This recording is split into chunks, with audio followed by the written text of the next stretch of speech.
Hello, world history students. This is Mrs. Politsky, and I have your notes for Chapter 32, Section 4, talking about independence and nationalism in the developing world in Latin America, really in the post World War II era. So, we're going to talk a little bit about some of the different dictatorships. There we go. That were kind of spawning throughout parts of Latin America. And we're going to start, first of all, with Cuba. During the late 1950s, the United States was kind of in the height of the Cold War. And one of our goals was to keep communism contained, to keep it from spreading by supporting anti communist regimes and utilizing this policy known as containment. And containment was basically an idea of using the military and using diplomacy to stop communism from spreading from one nation to the next, starting in Europe and eventually in Asia. And by the time we get to the 1950s, we're talking about Latin America. So in 1959, after a long guerrilla struggle, a man named Fidel Castro, who you see pictured below here with the beard, ousted a man named Fulgencio Batista, who had been actually he was a dictator, but he was a dictator who was friendly to the United States, and we had for years probably enjoyed a very good trade relation because of some of the things that he did, but at the expense of those people who were the poor people, the workers in Cuba. And unfortunately, Batista is going to be ousted by Castro. And as a result, we're going to see Cuba become a communist state. Uh, he wasn't alone. Castro had help. He had other militants, Che Guevara, who you see pictured below, and he's kind of an image that you see occasionally when you talk about um, Marxism and communism within Cuba.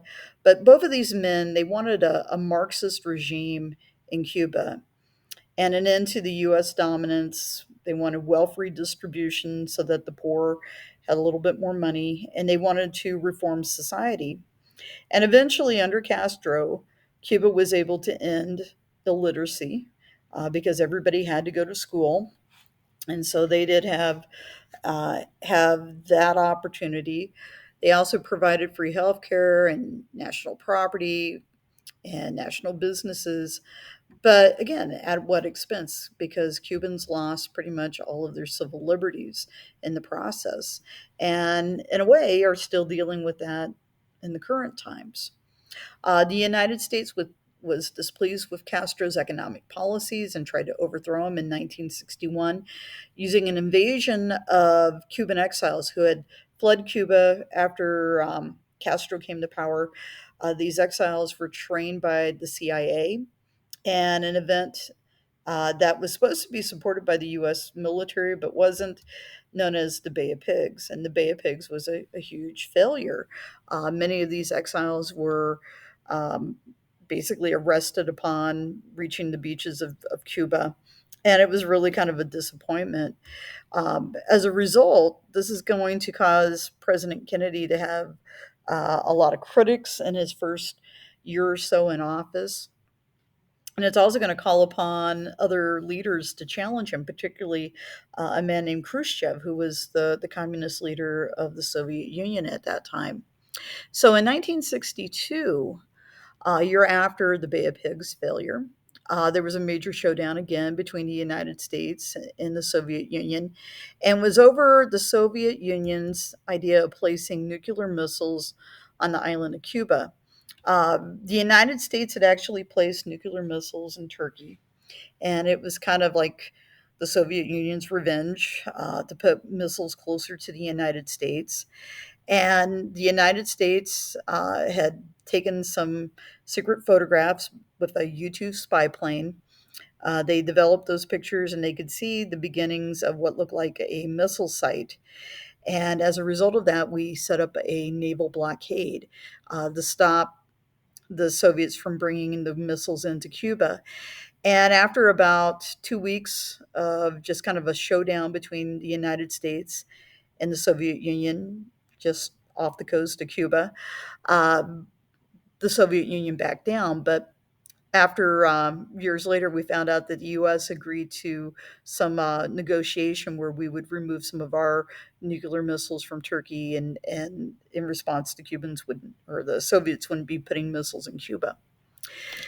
After the Soviet Union's breakup in 1991, when the Cold War ended, Cuba's economy was devastated by the loss of Soviet aid. They had a poor sugar harvest. And then on top of that, the United States still had an embargo, which we had started back prior to this. It kind of goes back to when the Soviet Union and Cuba became really chummy at the beginning of the 1960s. Cold War in Central America. The key economic trends in the post war Latin America were land reform, industrialization, and socially, there was a gap between the rich and the poor and widespread poverty within this region. So, the landowners who probably had ties, probably closer to Spain, more European ties, became very, very wealthy, whereas individuals who might have Native American relations, or at least descendancy, found themselves kind of engulfed in poverty. In Central America, there were several revolutions during the Cold War. In Guatemala, there was a civil war between guerrilla fighters and the military. In El Salvador, there was a civil war between the communists who supported um, basically the guerrillas. These were probably the poor people primarily, and then the army, who was backed by the United States government. In Nicaragua, you had two rival groups. You had the Sandinistas, who had come to power. They were kind of more Marxist, kind of leaning towards some of the policies of communism. This whole idea of a socialized economy and such. And then you had the Contras, who were a rebel group, but the Contras were getting a lot of support from the United States government as well.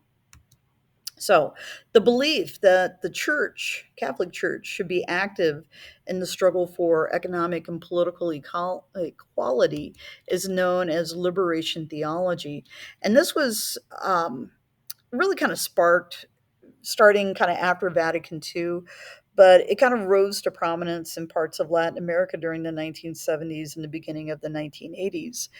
Around 1980, you had a very traumatic event when the Archbishop of San Salvador, known as Oscar Romero, was assassinated when he was delivering a mass. And this was because of civil war and the fact that when Oscar Romero was given opportunities to preach, he preached about liberation theology, which angered those people who were kind of in the wealthier echelon of society.